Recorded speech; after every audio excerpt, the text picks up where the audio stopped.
Hey, everybody. This is Lynn Bright, also known as JLB in the house. Welcome to HopeNet Studio2501, Conversations about Mental Health and Wellness podcast. We're going to go to episode 2 with Mark and Zerrin Oelze. Now, really quickly, I will tell you this. I teach this in an hour, or I could teach this in a day and a half. Yeah. I'm going to be teaching it at a marriage intensive here in April over a period of 3 or 4 days. So I could expound on this greatly. In 15 minutes. In every step, all right? Yeah, you get 15 minutes. Yeah. So pause, don't so things don't get any worse than they do. Okay. And you can dial down your emotions, and you can and then you can create a shift. We say pause to shift. It's an active pause. You're working while you're pausing. You're working on yourself. You're working on your emotions, working on your mind frame. Yes. Now, okay, don't let me get you off track here, but just you saying that, you have to dial down your emotions. And somebody's probably stuck right there saying, is there a dial? Something you tell me, did I get a secret dial somewhere that I don't know where it is? Sure. That it just... That's why I have to take an hour out. Okay. Because, I'm not saying that's just so simple. Okay. But time, even of itself, has the effect, right? Right. Of creating some space between us. Those in and of themselves are partially how the emotions dial down. It can give a space and time for that to happen. Okay, time, space. That's Good. just a Thank bit. you. I'm just trying to be that person that's listening, for sure. And that thing just kind of struck my spirit a little bit, like dial down. Man, I wish I had a dial. I wish it was that easy. Man, I do too. Yeah. What's the L? So, but jumping back really quick, just a moment, pause to shift. And Zerrin, you were saying it's a mind frame. It's an active work. I love that. It's when I'm pausing, there's work I need to be doing. Okay. Jolynn, if you and I were in a conflict and we said, whoa, when we paused a moment, there's work in the pause you and I need to be doing. One is the dialing down. The other is the shifting. And the shifting is the idea of reminding ourselves, Jolynn's my friend. Can you say that again? I remind myself, Jolynn's my good friend. Yes. Really good friend. I love you, Jolynn. Because that's easy to forget in that moment. Yes, it is. And I got to remind myself that and create that shift, okay, of who am I talking to? And second of all, thinking the second part of the shift is remind myself that I have a story in my head about just what went down, and you have a story in your head. Yeah. And likely those stories are different. And I need to get to the place where I'm willing to hear your story, not just seek to get you to hear mine. Okay. That's a shift. You see that? I see it. I love it. Yeah. So that's the pause. Second thing is when we've created that shift, we come back to the table and one of us has to listen first. That's the second step, right? All too often, what happens is we come back to the table and we're both trying to get the other person to listen to ours, or we're both talking at the same time and no one's really listening. Right. So we need to listen and listen to understand. Because all too often, what are we doing, hon? Instead of listening to understand, we are what? We're planning our line of defense. And we're getting ready to jump in the minute they take a breath. So again, this is an active step, because if I am the listener, I am actively trying to understand where they're coming from. And a lot of work has to happen to shift your mindset to be willing to engage in that step of listening to understand their story when it's not my story.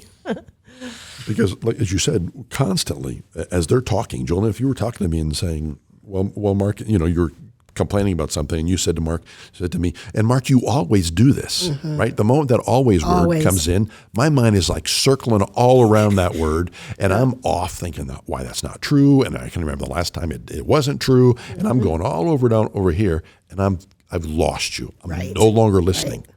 So I have to take that moment, put it up on the shelf, not bury it, put it on the shelf for a moment, and get refocused again to keep listening to understand you. That's work.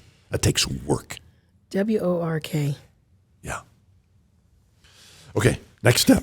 Maybe we should call this pledge work. Pledge work. Pledge talk. I thought you were going to say, or maybe we should just stop right there, Mark. Because it takes. I'm wore out. Yeah, it does. It takes work. It does. But love requires work, does it not? I think we wish that it wouldn't. I think that, like, Zerrin, let me have your hand. I wish, I could just go through the day, kumbaya with you, nothing ever happened. And that, okay, and then just pray, but that's not how it happens. But again, I compare that to the gym. If you want to strengthen your muscles, you want to get healthy, you got to go work out. You can't just sit around watching TV, eating bonbons and achieve that goal. So this is work for a relationship. I think we just get relationships, we just do them, but we don't understand, no. Relationships take cultivation. They take watering, just like this plant here. You've got to work it to get it to grow. So good. Honey, thank you for I know you're going to make me popping in cry today. I don't even know why. And this stuff is coming up in my head. Yeah. It's good. Okay. So after I've listened to you, say, Joel, and we're in a conflict, after I listen to you, and I've really sought to understand you, okay? Because that's my commitment to you. That's my pledge to you. Yeah. Okay? To listen, to understand you. Because I know something's gone down back there, and I want to understand your story. Okay? So after I commit to do that, I listen to understand you. Once I think I really understand what's going on, then I drop down to the next step, which is echo. And I think I say, oh, okay, I think I understand. Right?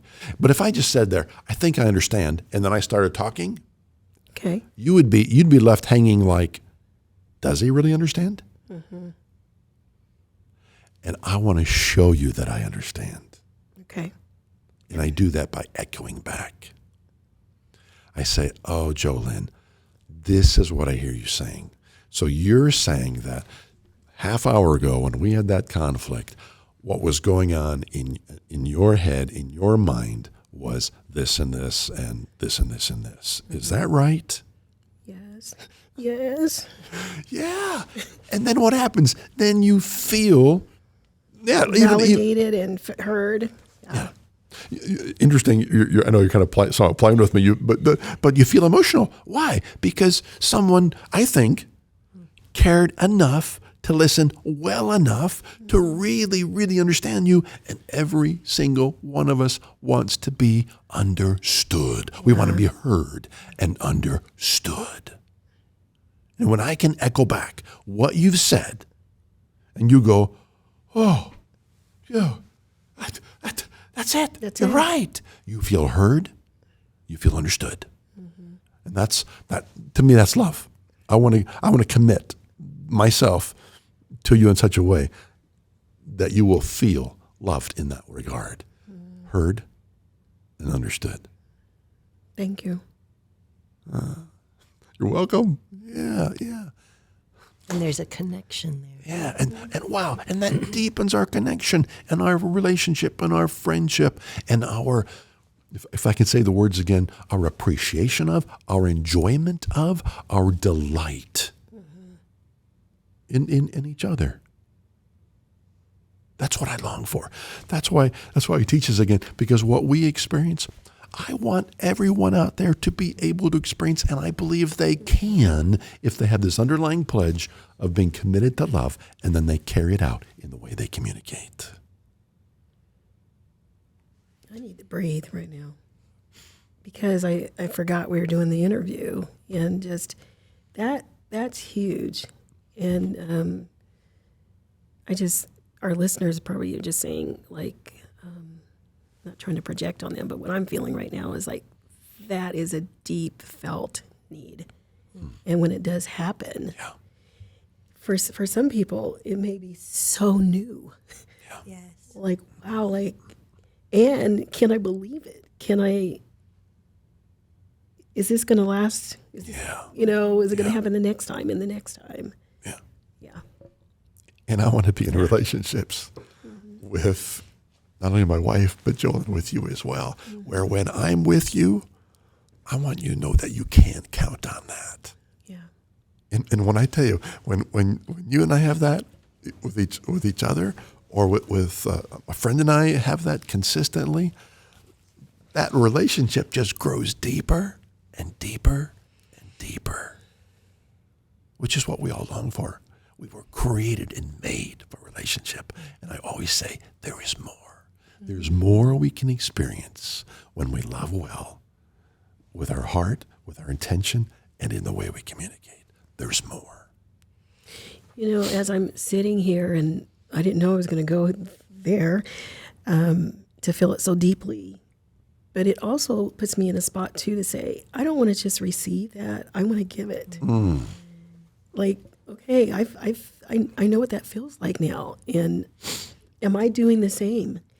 Do I give that back to the people who are in my life that I need to be, am called to be loving well? That is so beautiful, Jolynn, because when we receive that, that is when we genuinely receive feeling heard and understood, connected with. I think that's our natural reaction, is we want to also give that back. Right. And that actually is our step of G, give, but we can't go there quite yet. Right. There's one step we skipped over, is once I echo back, and what happens is you see whether or not I've heard you right. If I see you going, well, I'm not quite sure that's quite right, then I know I've not quite gotten it. So I say, tell me what I've missed. Okay. You tell me again, then I echo back again to make sure once again that I've heard, and you go, yes, Mark, that's it. Now you know you've been heard, and I know I heard you. Okay. The next step is to what we say disarm by validating. What we mean by that, we disarm the tension between us if we're in conflict. Okay, we disarm the tension by validating the other person's story. Okay. And I go, wow, Jolynn, that totally makes sense. When you described what happened back there from your perspective, I didn't see it. I had my own story in my head. But when I listen to you and take the time to listen to you, I understand your perspective. Now I'm going, oh, wow, now I see. Now I understand. And I say, that makes sense. Okay. And I'm validating your perspective. Good. And this is, I think, the most critical step, because if we don't verbally validate, if we just rush past the echo, we just haven't tied the bow on it or sealed the deal on it. And the validation is amazing. I still remember the very first time I think Mark really truly validated me in a big conflict we had.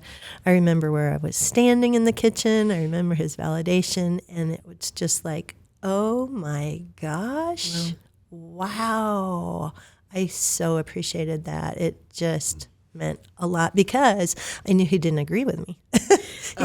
He had a totally different plan of action and way of thinking, but he was willing to get in my boat and say it made sense, and he could understand, and he was able and willing to validate me, and that was just huge. Yeah. Willing to get in your boat and not just be in his own over there waiting for you to come get in his. Exactly. And I would just add to that, I can't quite remember that my experience myself, right? But we've talked about that story, and I would say though I maybe didn't necessarily agree, I did come into your boat far enough and long enough to say, oh, I can see why. Literally, I can see why you think what you did. Feel that way. Yes. And to say that makes sense too. Now at this point, I'm at a different place where I'm thinking like, oh, I know my perspective, and that makes sense why I thought that way, felt that way, but it makes sense why she thought that way and felt that way too. And all of a sudden, the tension between us just starts melting away. We're in this together. Yes, Yeah. yes, Yeah. yes. You know, Right. not just literally getting into your boat, but we're in that. Now I can see. Okay, I'm willing to see. Yeah. We can be allies rather Yeah. than totally at each other. Yes, exactly. And then that takes us to the next step, which you've kind of already alluded to. I'm sorry, I jumped the gun. No, No, it's you're good. doing perfect, John. Because you kind of already alluded to earlier that if you have felt loved well by me, okay, by me listening to understand, by me really showing you that I understand by echoing back, and by validating your concerns, your perspective, your thoughts, if I do that well and you feel loved, you say to yourself, you're gonna want to reciprocate. Right.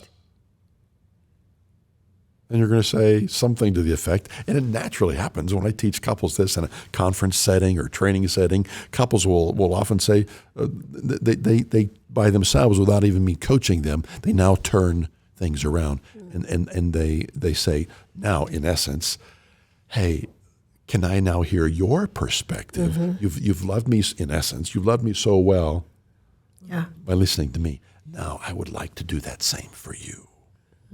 and there's that reciprocation.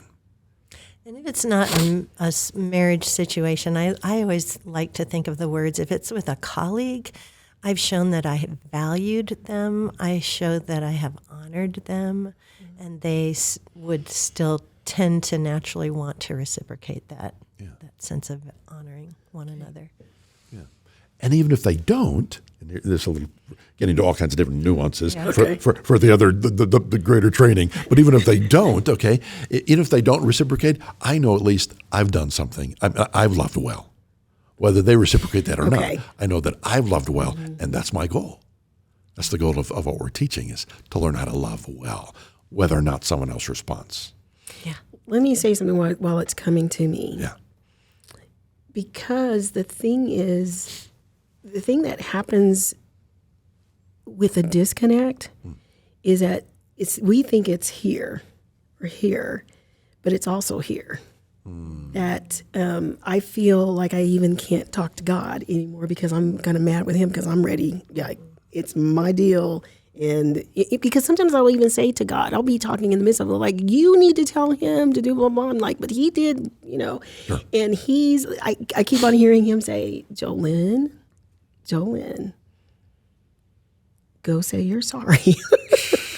You know what I'm saying? Like, you need to have him say he's sorry first. Yeah. I don't want to be first. But just even that disconnect, it's not just here, it's here too. And then when I get reconnected, there's this thing that just naturally happens.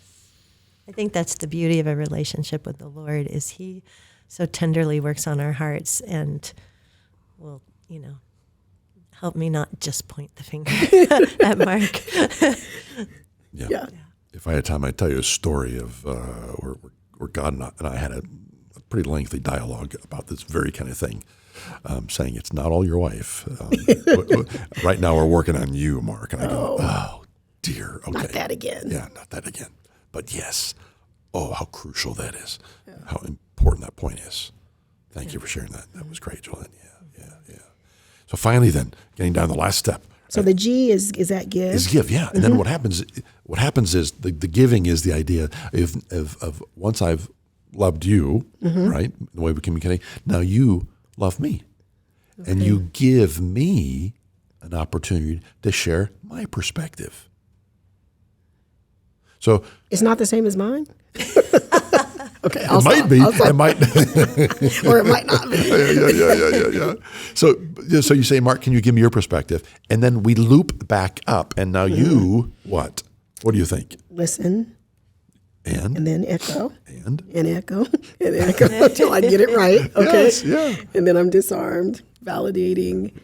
And then if there's more giving that needs to happen. Yeah, then we go back and forth. We loop back around like that until we find resolve, and or we at least, the very, very least, we come to the place where, hey, we know we love each other again and even like each other again, even if we still might disagree on the absolute final outcome.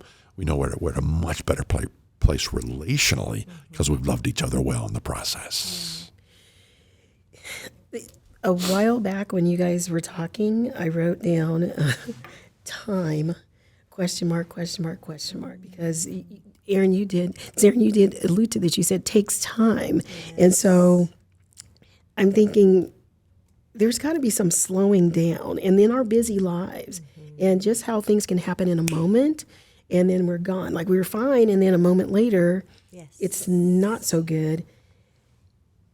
How do you find the time? What if you're in the middle of something? I mean, do you set another time to do that? What does that look like? Absolutely. That's a great question.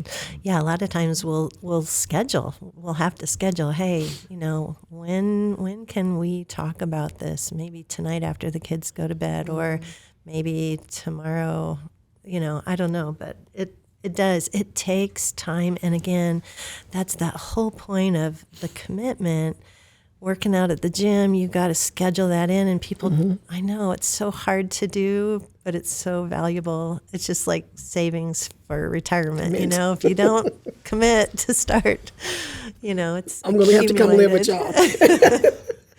Well, and if I could throw in a few more things there, it does take time. Right, again, but whatever you commit your time to, you understand becomes most important, right? And in this relationship, is most important, or Jolene, our relationship is what's most important. Relationships is what's most important. So that's where I want to commit most of my time. That's my first thought.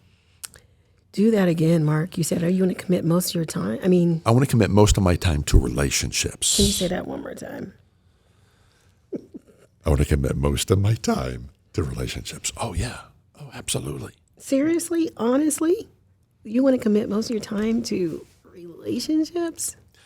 We have often said, Zerrin and I said to each other, we are not rich and will never be rich materially, but we are rich in relationships because that's where we've put our time.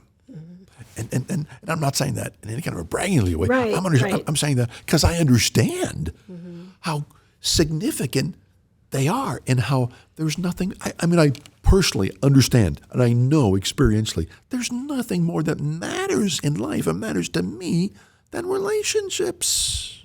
Uh-oh, Mark, your voice went up. You singing now. I called my son up 4 days ago. He lives in New York City. Yeah. And I said, hey, hon, I said, Micah, your your mom's going away for a weekend with her sister and so forth. And I thought, I don't know, I just thought I might just I thought about flying up to see you in New York City. What are your thoughts about that? And I no longer had it out of my mouth in a second. And all of a sudden, my son, who's 34, was saying, Dad, I'd love it. His voice went up. It was up. He was so excited. He couldn't stop talking. And I was in tears because my 34-year-old son is that desirous of seeing me. Yeah. It's relationship.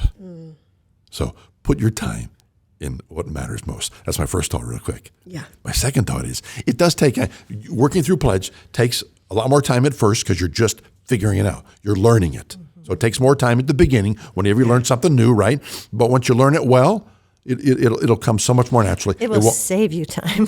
and that's my third point. You'll get it down. It won't take as long as it typically does to go through it. But then think about how much time it saves.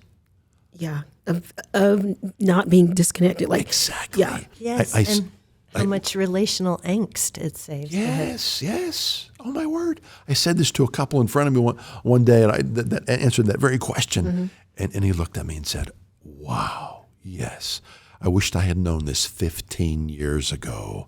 And I looked at him and I said, "Wow, yeah, you've lost 15 years of relational intimacy because you didn't know how to communicate well using something like Pledge. You didn't know how to love well in the way you communicate. So it takes time, but it's no more important place you could put it. And ultimately, watch how much time you're going to save in the relationship when you do this well." You know, you guys talked about, you began the conversation saying you came out of your office, sat down with your wife, Miss Zerrin, and you said, we do this. Let's get this down. You guys came up with a process. And you didn't just leave it there and then go back into your office with couples or individuals and just start just doing this. You put it down in writing, right? And so you wrote a book, right? I did. PLEDGEtalk. It's called, I don't know, hold it up here. It's called, It's called The Pledge of a Lifetime. And interestingly enough, our son helped us to come up with the title and the subtitle and everything. Excuse me. Called The Pledge of a Lifetime, Her Hope for Connection, because she is so very much aware, typically, that she wants to connect. She's probably more often aware of that than the husband, but she longs to connect. So it's her hope for connection, and it's his guide through conflict. Because so often he doesn't know what to do, right? She's upset. He comes home. She's upset. And he's like, I don't know what to do. And he shuts her down. He walks away. And I want to say, you can know what to do now. Here's a guide. And it works. I promise you it works if you work the process. So it's a pledge of a lifetime for me with my wife to love her from the beginning until the day we die. And it works beautifully with children. It works with anybody. Mark's had businessmen say, hey, can I use this on the job? Of course, or I use this in my staff meeting. But I have a politician friend. Can I use this in my office when people come in and angry? And absolutely. And he's done that and been successful and seen some amazing things because he employs that. Sorry, I interrupted, Don. No, I'm sorry. that's great. That's it. Yeah. So, yeah. Can we just breathe for a minute? This is good stuff. I love it. I know that you have some other helps and stuff like that. I know that, thank you too, that you let me read the book before it ever went to print. Like, you asked my thoughts about it, and I was reading through them like, wow, this is really good. And then you had some cards, that I've given to some of my clients, so they're like, oh, I forgot, what in the world, what's the G, because we don't want to get, and so then it helps them to kind of just walk through that. So you have lots of things on your website. There's some free things there, just to help people when they don't have you and Zerrin sitting there with them in person. And that if they want to know more, how can they connect with you? Sure. So two places. I have my own personal main website. It's just PLEDGEtalk.com. Okay. And you can learn much there. And there's a video series of me teaching through Pledge, about 6 videos, every one of them about 10, 15 minutes in length, and go through much of this, learn it again and learn more. Hear a story of a conflict I had with my daughter, and I share about that and so forth. So they can invite you into their home, like there's videos, just Right there. go to the website. And literally, I tell my clients, watch these videos as a family, because you can teach your children, right? Yeah. You can teach your children. So that's a quick, simple, easy place to go. For those who want to go even deeper yet, they can go to another website called LearnPledgeTalk.com. And that's another whole, much larger resource where it involves a community of people who are learning this together. There's classes I teach other than Pledge. There's actually like 6 different courses that I teach that build on this even more. Okay. And there's much more they can learn there at LearnPledgeTalk.com. And it's all free, so please go use it. Can you say that word again? It's Free. It's all free. No, there's nothing free in this life. Is there anything free? And that, that's so funny, is like when I was going through the website, even before our time together today, I said, man, Mark and Zerrin, they give so much away. I mean, there is a lot there. And so I want to thank you guys for just doing that. And I think just spending time with you guys, just you're so passionate about it. Even today, you're just as passionate about it today as you were when I first heard about it years ago. So I just really thank you for your commitment to relationships. Ooh, that's a drop the mic kind of thing, but your commitment to relationships. One day we'll have to get you guys back on to talk about loving your neighbors, because I remember I invited you to come talk about that and your journey about loving your neighbor. Y'all, these people don't play. They don't play when it comes to loving their neighbors. So thank you for just doing this well. And I just hope and pray that our listeners today gain something. I'm gonna let you two just finish on one note. If there's just one last thing you would want to say to those who may be listening right now, can you just give some hope to some folks around loving well? I just want to encourage people.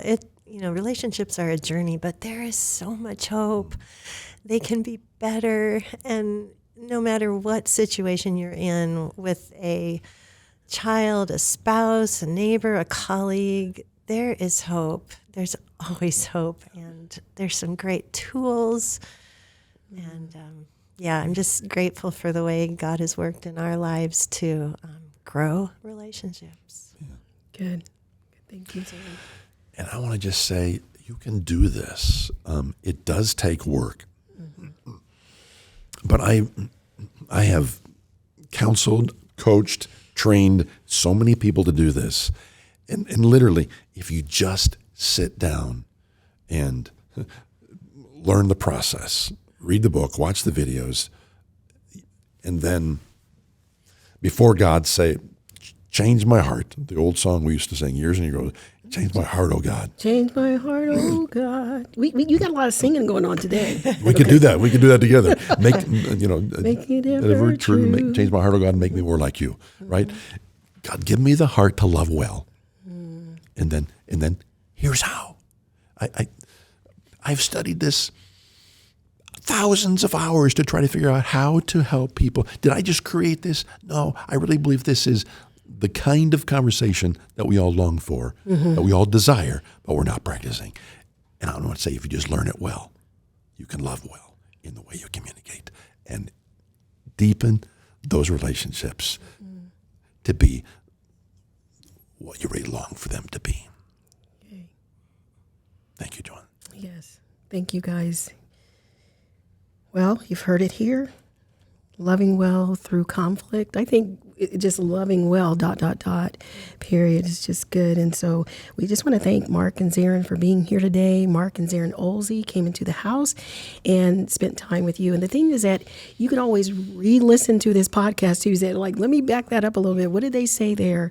This would be another resource to you, a free resource to you to listen to them again. And so for you, our listeners, we're just praying that you will grab a hold of what was for you today. Just grab a hold of what was for you and only you. And then let's work at it. And we just want to thank you. Bless you.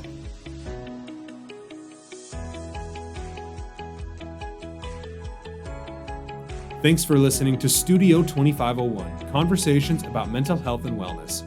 Studio 2501 is hosted by Lynn Bright. Lynn is HopeNet's Director of Community Impact, a published author, and has been a licensed clinical therapist for over 20 years.